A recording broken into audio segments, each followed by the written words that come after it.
मेरे प्रिय मित्रों, आइए आज के हम स्वाध्याय के 20वीं बैठक में और ज्योतिष के 10वें दिवस में आइए प्रवेश करें।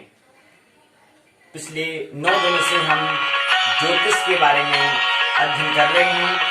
ज्योतिष का विषय जो है उत्तराखंड विश्वविद्यालय के तहत जो उनका पाठ्यक्रम है उसके तहत हम कुछ वार्ताएं कर रहे थे। उसमें ज्योतिष का JY 101 प्रथम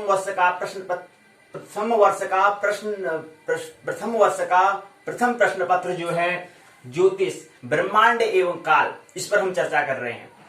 तो आज हम ज्योतिष प्रथम वर्ष का प्रथम प्रश्न पत्र ब्रह्मांड और काल पर चर्चा न करते हुए आज हम, अर्थात कहने का मतलब है UOU के पाठ्यक्रम पर चर्चा न करते हुए आज हम पाठ्यचर्या पर, करिकुलम पर, पाठ्यक्रम सिलेबस पर बात न करते हुए पाठ्यचर्या करिकुलम के बारे में, अर्थात अपने जो हमारे जो खुद का जीवन में कुछ जो महत्वपूर्ण है, कुछ अपनी बातें जो हैं उस पर बात कर रहे हैं। अर्थात पाठ्यक्रम से इससे कोई लेना देना नहीं है। कहने का मतलब यह है, एक शब्द में कहा जाए तो आज विश्वविद्यालय का जो पाठ्यक्रम है उससे संबंधित नहीं है, लेकिन जीवन से संबंधित जरूर है, ये बात है। तो आज की जो बैठक है वह है JY है, ज्योतिष है। क्योंकि ज्योतिष का मतलब क्या है? परम जो यथार्थ है, जो अनिवार्य है, जो इसेंशियल है, उसके साथ हमें क्या करना है? स्वीकार। कैसे हम तथाता को प्राप्त हो, उसी का नाम है मोक्ष। कैसे हम निर्वाण को प्राप्त हो, कैसे हम आनंदमय जीवन जिए, इस पर है। तो उसको समझने के लिए मतलब ज्योतिष क्या होता है? अपनी ही खोज होती है। अपनी क्या करनी है? हमें खोज करनी है। तो अपनी खोज हमें करनी है। तो उसके अंदर क्या होता है? स्व अर्थात शोध हमें करना होता है। तो शुरुआत दो तरह से हो सकती है, दो तरह से खोज हो सकती है। एक होता है केंद्र से परिधि की ओर, और एक होता है परिधि से केंद्र की ओर। ये बात ख्याल रहे हमें कि हम क्या हैं? एक दिन केंद्र में थे और आज परिधि में हैं। अब हमारी इच्छा कि हम परिधि में ही रहें, केंद्र की ओर आए या ना आए, हमारी मर्जी है। केंद्र से परिधि की ओर आए हैं तो उसमें कितने होते हैं? 84 लाख योनियां हम कहते हैं। तो बहुत सारे परिधि में बहुत सारी योनियां हमें व्यतीत हो जाता है। हमें पता नहीं है कि केंद्र में कब, केंद्र से परिधि में आए हुआ कितना वक्त हो गया, हमें कुछ पता नहीं है। कितने हमें जीवन हमने प्राप्त कर ली, कितनी योनि हमने प्राप्त कर ली, इसके बारे में हमारा कोई हिसाब नहीं है।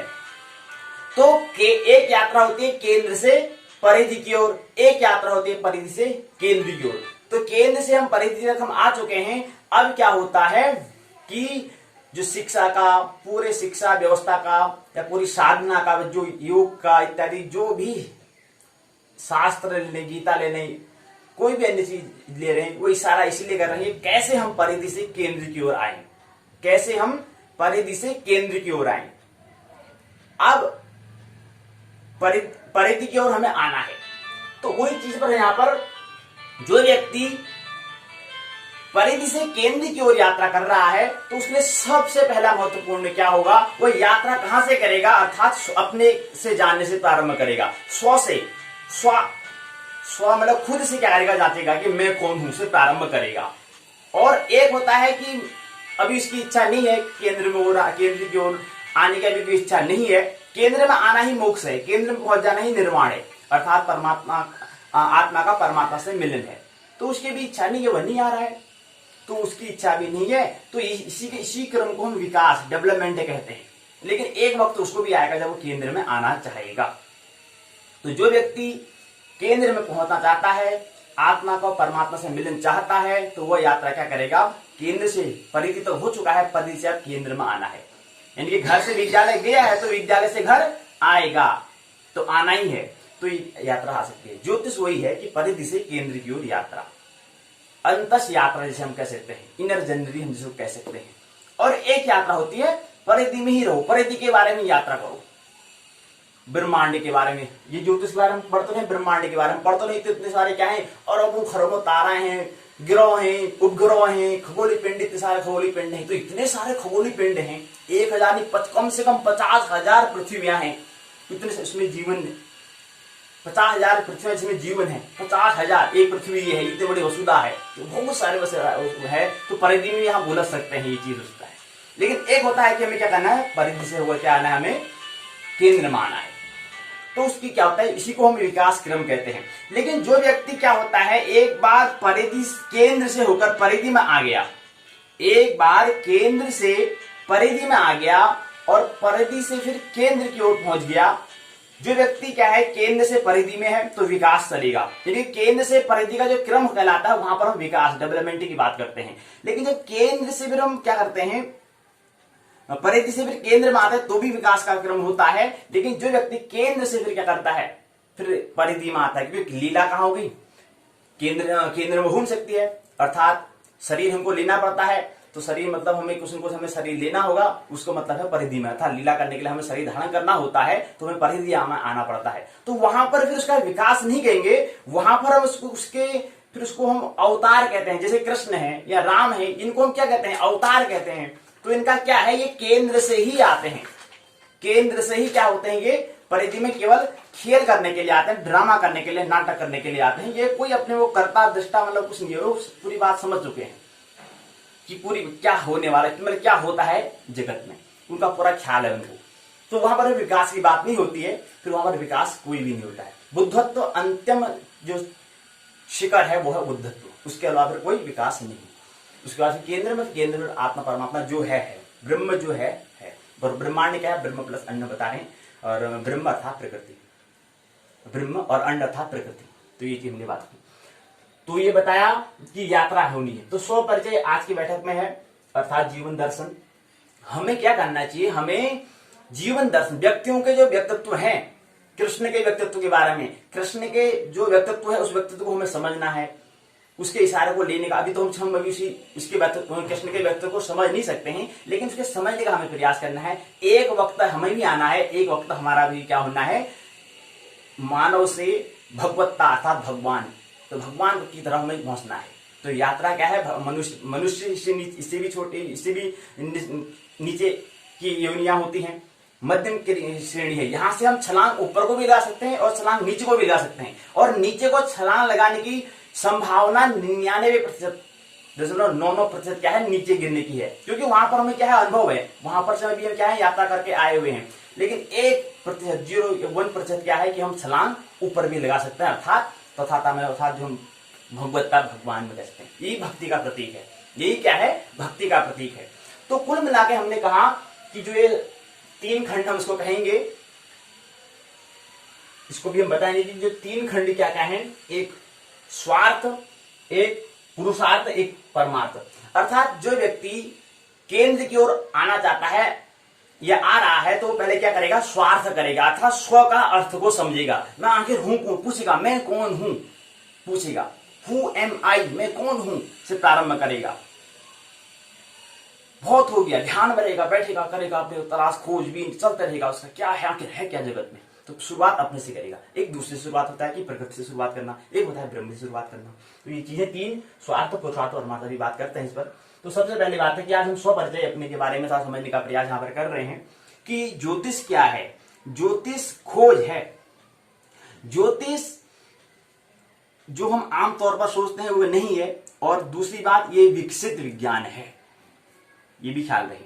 कोई विकसित करना ऐसा भी नहीं है, ये विकसित है, ये पहले भी विकसित किया जा चुका है, पहले के मनुष्यों के द्वारा, और अब भी थोड़ा अभी का उसका क्या है, अभी यहाँ पर थोड़ा पहले के अपेक्षा अब यहाँ पर संसाधन ज्यादा है, इस पर हम ज्यादा शोध कर सकते हैं, ज्यादा हम वैज्ञानिकता, ज्यादा उसमें जो सत्यता है उसको हम क्या करते हैं, खोज कर सकते हैं।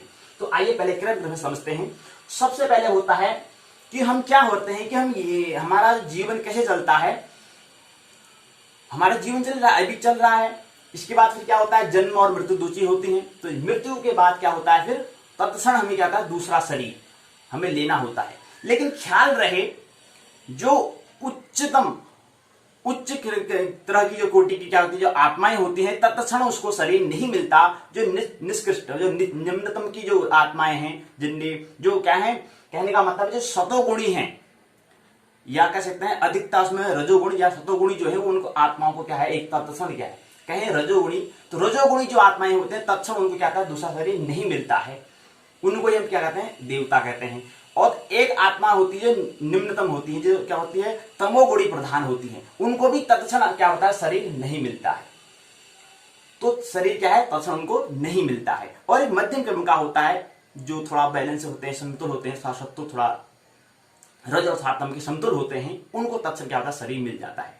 तो आखिर शरीर मिल जाता है, तो शरीर मिलने के बाद क्या होता है कि वो जब आत्माएं क्या होती हैं, वो घर चुनती हैं, वो निर्णय करती हैं। अर्थात कहने का मतलब है, एक जो हमारा क्रम है, एक जो योनि है, उस पर हमने उच्चतम काम किया होगा, उस तक हमें वहां तक कोई स्मरण रहा होगा, लेकिन जैसे ही उस समय हम सोचते हैं कि हमें अब कहां जन्म लेना है, हमारे संस्कार, हमारा जो हमारा प्रारब्ध या प्रवृत्ति है, उसके हिसाब से हमें चुनते हैं कि मेरे को कहां पर जन्म लेना है, किस समय जन्म लेना है, इत्यादि ढेर सारी बातें हम पहले निर्णय कर लेते हैं। तो हमें कौन सी जगह, किस जगह, कहां पर जन्म लेना है, इस सब की खोज क्या है, ज्योतिष इसकी खोज करते हैं। ज्योतिष यही कहता है कि आखिर तुमने पहले क्या कहा था, तुमने इससे पहले तुमने यहां लेने का निर्णय तुम्हारा ही निर्णय, खुद का डिसीजन है, खुद का निर्णय है। तो क्या हुआ, जन्म अर्थात मृत्यु होगी, तो मृत्यु के तत्क्षण बाद क्या होता है, दूसरा शरीर किसको मिलता है, जो क्या है मध्यम क्रम के हैं, उनको तत्क्षण शरीर मिल जाता है। तो शरीर मिलने के बाद पहले क्या होता है कि विवाह होते हैं, बहुत सारे विवाह हैं, आप उसको चुनना है कि यार हाँ कौन से घर में मेरे को जन्म लेना है, कौन से जन्म में मेरे को क्या करना है, घर को स्वीकार करना है। तो वहां पर क्या करता है, पहला जो जब विवाह होता है, विवाह के बाद जब दो स्त्री और अर्थात प्रकृति के अंदर स्त्री और पुरुष का मिलन होता है, उसमें क्या होता है, गर्भाधान। तो आत्मा क्या करती है, गर्भाधान मतलब गर्भ को धारण करती है। तो आत्मा उसको स्वीकार करती है, आत्मा चुनती है कि मेरे को यहां जन्म लेना है, ये आत्मा का डिसीजन है। तो वह डिसीजन लेती है कि मेरे को क्या करना है, गर्भाधान करना है। तो गर्भाधान के बारे में बता रहे हैं 7/11/1998। उसके बाद आता है जन्म। जन्म जो है 10/8/1999, सुई उखलकांडा, नैनीताल, उत्तराखंड, भारत भूमि ये। इसके बाद फिर क्या होता है, नामकरण दिया जाता है। उसके बाद जन्म होता है तो उसके बाद नामकरण संस्कार किया जाता है। नामकरण किया जाता है, हेमचंद्र बेलवाल नामकरण, ऐसी अन्य का नाम देते हैं। तो उसका क्या करते हैं, आत्मा का जो आत्मा, इसके अंदर ब्रह्म जो है, आत्मा में से ब्रह्म और बाहर जो शरीर है, तो शरीर का नाम दिया हेमचंद्र बेलवाल। उसके आगे क्रम आता है फिर पालन पोषण, माता पिता होते हैं, उनका यहाँ पर पालन पोषण क्या करना चाहिए। पालन पोषण कितने वर्ष तक करना चाहिए, 3 वर्ष तक। जो नई पीढ़ी है उसका 3 वर्ष तक क्या करना है, माता पिता ने पालन पोषण भरपूर ध्यान पूर्वक क्या करना है, 3 वर्ष तक क्या करना है, पालन पोषण करना है। उसके बाद फिर क्या हो, 3 वर्ष के बाद थोड़ा उसको समझ आने शुरू हो जाती है, थोड़ा चिंतन करना शुरू कर देता है, थोड़ा 3 साल का उसको अनुभव हो चुका है, याद रहे, ख्याल रहे। अभी जो नाभि अर्थात गर्भाधान लेने से पहले सब उसको पता है, लेकिन उसके बाद क्या होगा, सब धुल्ली होने लगी है।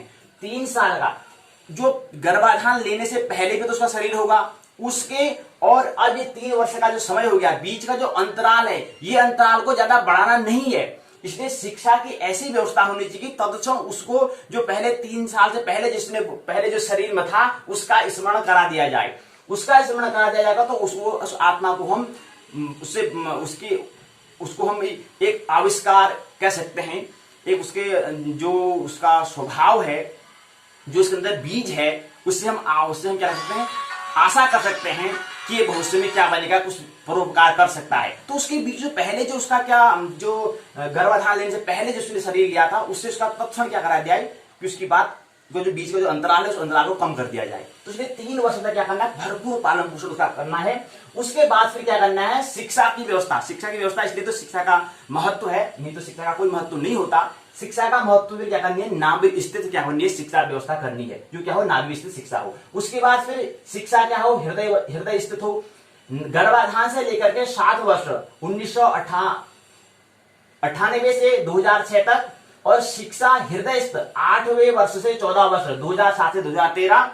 और इसके बाद शिक्षा फिर मस्तिष्क स्थित, मतलब मस्तिष्क पर हम विज्ञान की बात करें, विज्ञान के बारे में, धर्म के बारे में और यहाँ पर आध्यात्म के बारे में। तो ये नाभि स्थित शिक्षा मतलब आध्यात्म का जन्म, अर्थात नाभि स्थित केंद्र, हृदय स्थित मतलब धर्म, और मस्तिष्क मतलब विज्ञान संबंधी क्या होनी चाहिए, ऐसी शिक्षा व्यवस्था होनी चाहिए। तो 15 वर्ष से 21 वर्ष तक, 2014 से 2020 तक क्या होना चाहिए, ये हमारे क्या हो, मस्तिष्क स्थित क्या हो, शिक्षा व्यवस्था हो। उसी के क्रम में फिर क्या आता है, उपलब्धि होती है। ऐसे अगर क्रम रहता है तो इस क्रम के में क्या होता है कि प्रेम जो है, ध्यान जो है, भक्ति हम जो कहते हैं, प्रार्थना, साधना, आराधना जो कहते हैं, अगर ऐसी व्यवस्था करते हैं तो उसको प्रेम करना सीखेगा। नहीं तो हम प्रेम को जो मोह होता है उसको ही प्रेम मान लेते हैं, ये थोड़ा अंतर। लेकिन उपलब्धि, विकास, डेवलपमेंट करना है तो उस अगर हमने ऐसी व्यवस्था कर दी, नाभि स्थित, हृदय स्थित और मस्तिष्क स्थित हमने शिक्षा व्यवस्था कर दी तो हमें पूरा विकास होगा, उपलब्धि मिलेगी प्रेम की, ध्यान की और भक्ति की। तो प्रेम 2013 14 वर्ष, ध्यान 2017 18 वर्ष, भक्ति 2018 19 वर्ष। तो यहां पर है क्या कि 2013 अर्थात प्रेम क्या होता है, प्रेम में जो होता है मैं नहीं तू ही है, मैं मतलब नहीं हूं तू ही है होता है, और ध्यान में होता है तू नहीं मैं ही हूं, और भक्ति में होता है न मैं न तू हूं, बस है, बस ब्रह्म है वाला साक्षी भाव, अर्थात जो है मौजूद है, बस मौजूदगी का नाम है भक्ति, ध्यानस्थ।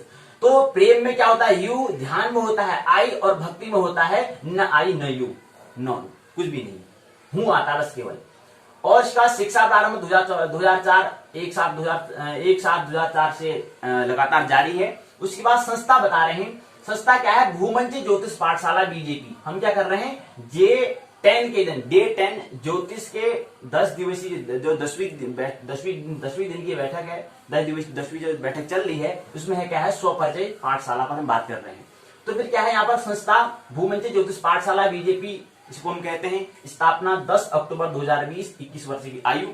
उसके बाद स्थापना होती है, एक संस्थापना होती है। स्थापना मतलब होता है कि मानसिक तौर पर अर्थात अचेतन से चेतन में बात आ जाना, और उसके बाद संस्थापना होता है कि उसको क्या हो, विज्ञान के तल पर आज क्या हो, इसका क्या हो, मतलब उसका पूरा हमें दिखना चाहिए। अब ये पहले ये अमूर्त में है, ये मुहूर्त में आप हमको दिख रही है, हम वाक्य में है, वाक्य संस्था है। संस्थापक और स्थापक और संस्थापक दोनों एक ही बात है। ज्योतिर्मय नाम हेमचंद्र बेलवाल, ठीक है। इसके बाद में जीवन सूत्र एक हम बता रहे हैं कि संस्था का जीवन सूत्र क्या है, 21 + 1 + 2 + 1 + 1 + 1 + 4 + 7 + 7 + 7 + 21 + 3 या 5, अर्थात 20 धन 1 धन 2 धन 1 धन 1 धन 1 धन 4 धन 7 धन 7 धन 7 धन 21 धन 3 या 5, कुल मिला के 75 या 77 ऐसा होता है। 77 वर्ष ऐसे ही हम क्या करते हैं, ले रहे हैं कि 77 वर्ष मतलब औसत आयु कितनी है, 72 से 75 या 77 औसत आयु मानते हैं। तो औसत आयु कितनी है भी, 77 वर्ष की औसत आयु है, ऐसे मान चलते हैं। तो हमने बताया क्या है यहाँ पर, तो ये है। तो पहला हमने बताया कि 2020 इनकी जो 26 वर्ष का जो अंतराल है वो क्या है, स्वार्थ के बारे में सभी को क्या करना चाहिए, पहले स्व का अर्थ करना चाहिए, अर्थात जो अपने आप को समझ गया है तो ही वह आगे पुरुषार्थ के और परमार्थ के योग्य हो पाता है। पहली सीढ़ी प्राथमिक है अपने से। तो दूसरा है 4 7 7 7 जो हम कह रहे हैं, ये जो 25 वर्ष का जो समय अंतराल है ये पुरुषार्थ है। ये जो कालखंड जो है 25 वर्ष का जो कालखंड है, पहले भाग को हमने 26 वर्ष का कालखंड बनाया है, दूसरे को 25 वर्ष का कालखंड बनाया है, और तीसरे खंड को 24 वर्ष का कालखंड बनाया है। तो ये कुल मिलाकर बन जाता है 75। इस तरह से ये बनता है 75 वर्ष का बनता है, कालखंड बनता है। और वैसे 77 होते हैं तो उसको 75 लेके मान के चल रहे हैं। तो ये चीज है। तो पहले स्वार्थ करना है, स्व का अर्थ समझना है पिछले 26 वर्षों में, अगले 25 वर्ष में पुरुषार्थ के बारे में, अगले 24 वर्ष में परमार्थ के बारे में। तो तीन महत्वपूर्ण बात होती है, क्या होती है, पहला स्वार्थ, दूसरा पुरुषार्थ, तीसरा परमार्थ। स्वार्थ, पुरुषार्थ और परमार्थ, तो ये बताया 26 25 और 24। तो हमने बताया कि संस्था की स्थापना क्या हुई, 10 अक्टूबर 2020 में हो चुकी है स्थापना तो होगी, अभी स्थापना हो चुकी है। लेकिन यहाँ पर इसका हम बता रहे हैं कि संस्था का प्रतीक चिन्ह हमने 3 बताया, एक स्वास्ति बनाया है, एक ओम बनाया है, एक श्री बनाया है। ये 3 क्या है, प्रतीक हैं किसके, सत्व रजतम, प्रकृति के 3 प्रतीक हैं, चिन्ह है, उसको हमने बताए हैं। तो स्वास्ति, ओम, श्री। तो स्वास्ति जो है वो स्वार्थ के बारे को दिखाता है, पहले क्या करना है, अपना अर्थ समझना है। ओम क्या होता है, परमार्थ को, श्री जो होता है पुरुषार्थ को, ये समझ जाता है। अर्थात स्वास्थ्य है वो तम को, ओम सत्व को और श्री रज को दिखाता है। प्रकृति के 3 गुण होते हैं, उसको यहाँ पर दिखा प्रतीक, ये चिन्ह है इसके अंतर्गत। आइए थोड़ा सा और इसको समझे। अब क्या है, पंचांग जो है, तिथि जो है चतुर्दशी है, चतुर्दशी तिथि थी उस दिन, और वार था उस दिन मंगलवार, नक्षत्र पुष्य था, योग सिद्धि था, करण भद्रा अर्थात वृष्टि था। नक्षत्र का जो पहला चरण, हमने कहा था नक्षत्र में 4 चरण है, 4 चरण का पहला चरण जो है वो हूं है, तो नक्षत्र क्या है, हूं है। और नक्षत्र के जो 4 चरण, एक नक्षत्र था पुष्य नक्षत्र है, पुष्य नक्षत्र में 4 चरण कौन कौन से आते हैं, हु, हे, हो, डा आते हैं। इसके अंदर लेकिन हमारा अक्षर जो जन्माक्षर है वो कौन सा है, वो हु है, और हु लेकिन नाम हे से रखा है। ये बात समझे कि आखिर अक्षर तो हूं है और नाम हे से है। इस बात पे विचार करें, शोध करें कि आखिर ऐसा क्या इसमें है। और उसके बाद आता है पक्ष, कृष्ण पक्ष था, अर्थात कृष्ण मतलब काला होता है। मास हो गया सोन अर्थात श्रावण, नाड़ी मध्य होगी, रक्त समूह ओ धनात्मक है, वर्ण ब्राह्मण है, वैश्य जलचर है, वर्ग मेष है, योनि मेष है, गण देव है, अयन दक्षिण है, गोल दक्षिण है, ऋतु वर्षा है, गते 25 है, सन 1999, माह जो है अगस्त है, तारीख 10 अगस्त 1999 है, 10 अगस्त 1999, तारीख माह सन 10 अगस्त 1999। उसके बाद संवत 2056 है, विक्रम संवत है, शाके 1921 रहा, राशि कर्क है, चौथी राशि है, मेष वृश्चिक मिथुन कर्क चौथी राशि है, लिंग जो है पुरुष है। और उसके बाद फिर ये क्या आता है, आइए इसको समझिए। जीवनी दर्शन हम बात कर रहे हैं, बायोग्राफी के बारे में समझ रहे हैं, तो आइए थोड़ा लग्न कुंडली को समझते हैं। लग्न कुंडली जो है, हमने यहाँ पर राशि और स्वामी लिखा है। ये जो लग्न कुंडली है, ऐसे बहुत सारे कुंडली होती हैं, लेकिन हम यहाँ पर केवल लग्न कुंडली को ले रहे हैं। तो लग्न कुंडली हमने बताया, इसमें क्या होते हैं, 12 भाव होते हैं, 12 राशियां होती है, ये तो आपको पता होगा। 12 भाव होते हैं, 12 राशियां होते हैं।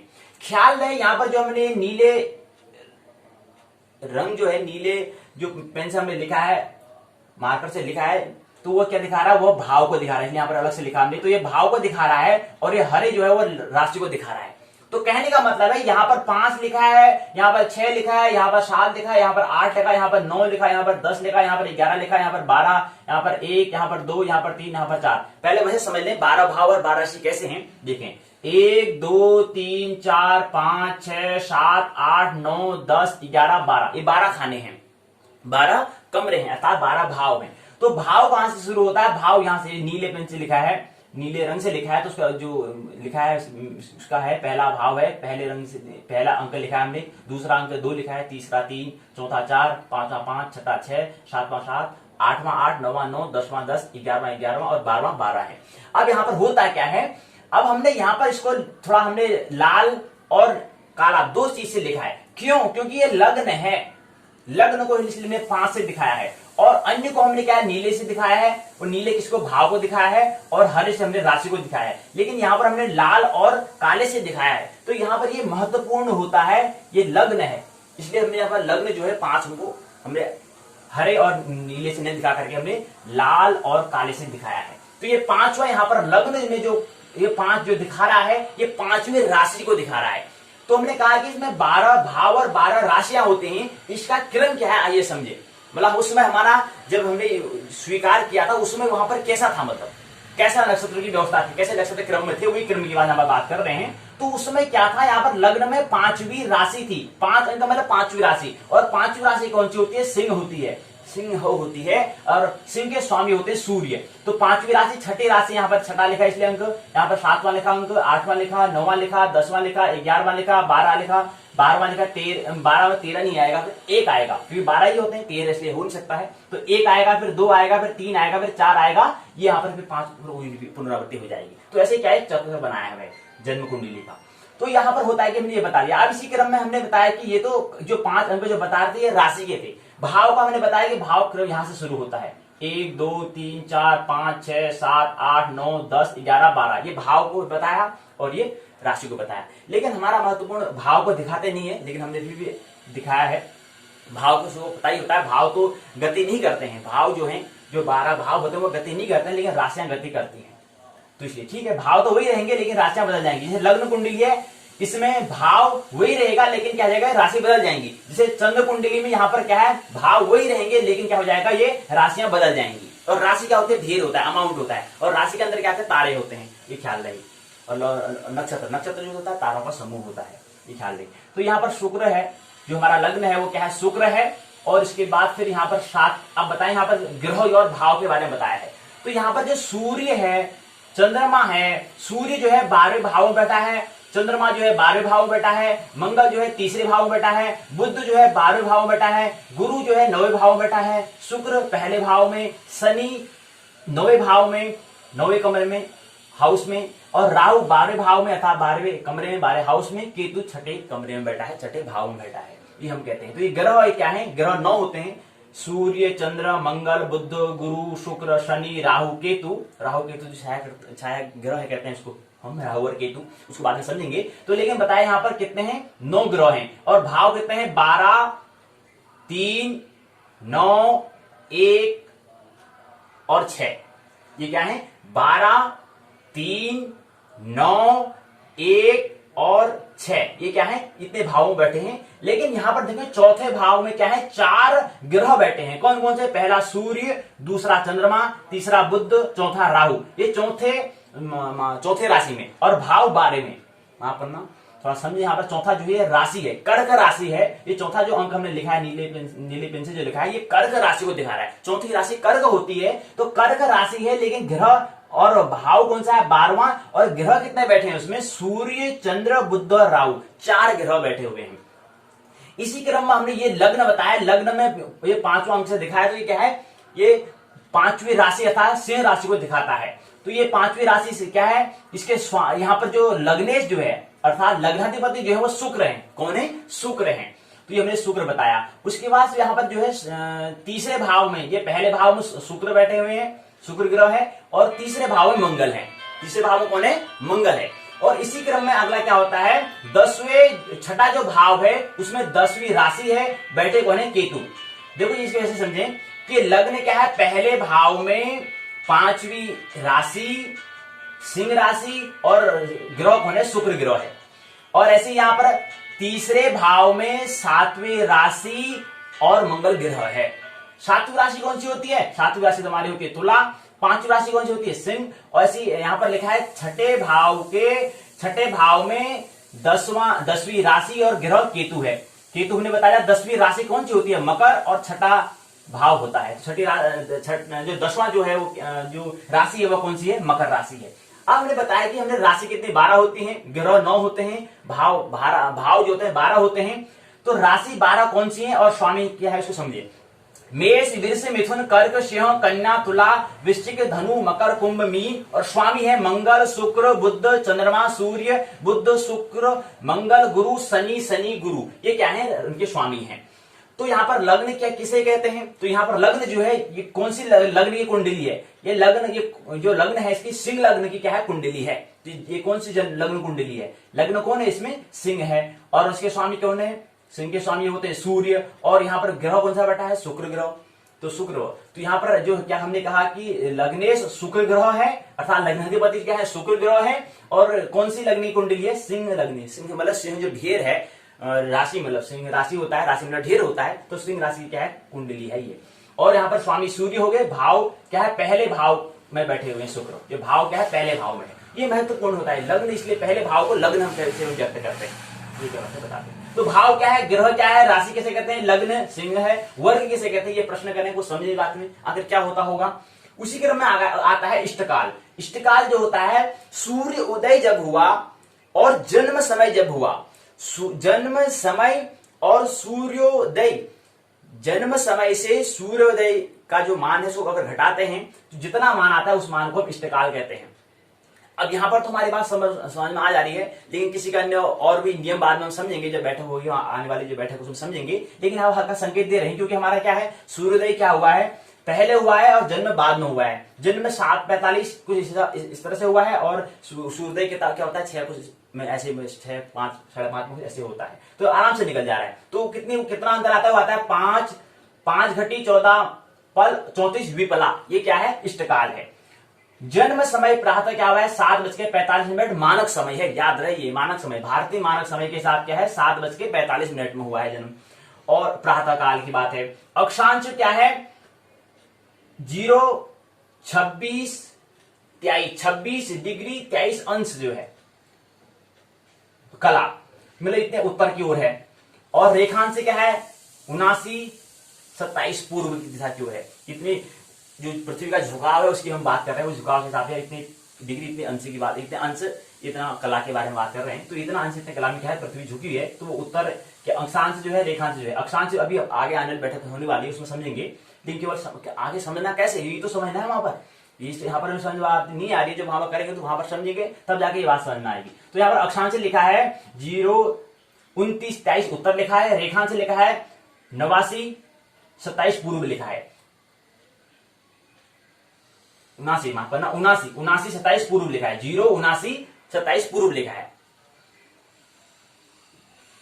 और मानक रेखांश जो है वो क्या है, 0, 82, 30 पूर्व है, और फिर ये मानक रेखांश, और ये हमें बताया मानक रेखांश, जबकि माना हुआ रेखांश ये है, और अक्षांश और अक्षांश तो ये है, लेकिन माना हुआ रेखांश क्या है, 0, 82, 30 पूर्व। स्थानीय समय संस्कार और ग्रीष्म समय संस्कार क्या होता है, स्थानीय समय संस्कार क्या है, 0, 12, 12 है, ग्रीष्म समय संस्कार क्या है, 0, 0, 0 है। ये क्या होता है संस्कार, इसको हम आगे आने वाली बैठक में करेंगे।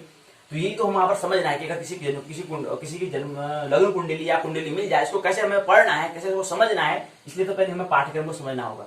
लेकिन इसलिए पहले हमें दिखाया कि कैसे कैसे प्रश्न होते हैं, कैसे कैसे हमें चीज वहां होती है, उसको देखने के लिए हमने क्या करा, जीवनी दर्शन स्व परिचय पाठशाला हमने आयोजन किया, उसका आयोजन इसलिए करना पड़ा।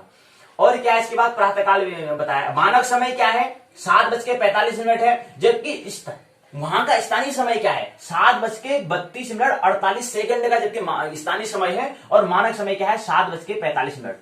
और सांपातिक काल, ये हमने बताया मानक समय हो गया जन्म समय, माना जिसमें जन्म हो रहा था उसमें वो मानक समय की हम बात कर रहे हैं। स्थानीय समय क्या है, 7:32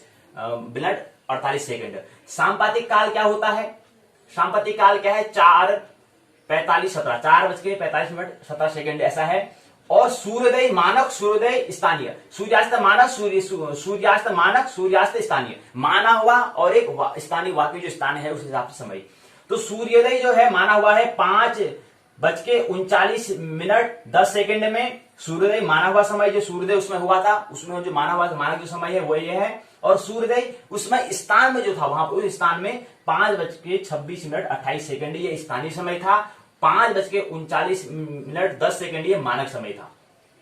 सूर्यास्त मानक समय जो था 18 बजे, जो सूर्यास्त जब हुआ, जब सूर्य ढल गया, तो उस समय जो माना हुआ जो समय था वो था 18:51 था, जबकि सूर्यास्त स्थानीय समय के हिसाब से वहां पर क्या बजा था 18:39 बजा था। तो ये स्थानीय समय क्या होता है, लोकल टाइम क्या होता है, और मानक समय ये क्या होता है, मानक स्टैंडर्ड टाइम क्या होता है, इस पर हम बैठक हम करने वाले हैं, तो वहां पर समझेंगे। थोड़ा यहाँ भी समझने का प्रयास करेंगे, यहाँ पर समझ नहीं आएगा तो बैठक करेंगे, फिर बाद में बात समझ में आ जाएगी।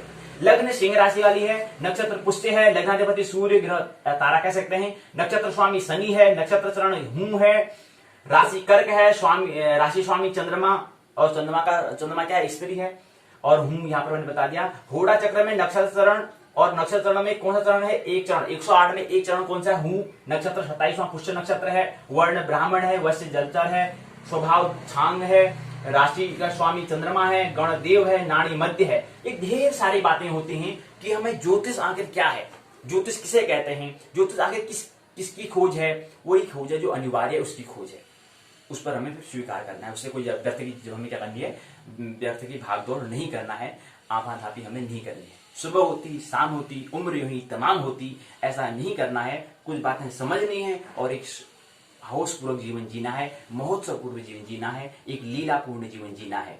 बहुत सारी बातें हैं, और भी कुछ बातें हैं, लेकिन समय का कम समय रहते हुए तो ये जाते हैं, और बातें हम यहाँ पर साझा नहीं कर पाएंगे। तो ज्यादा जितने भी संकेत मिले उसको समझने का हम प्रयास करेंगे, स्मरण रखेंगे।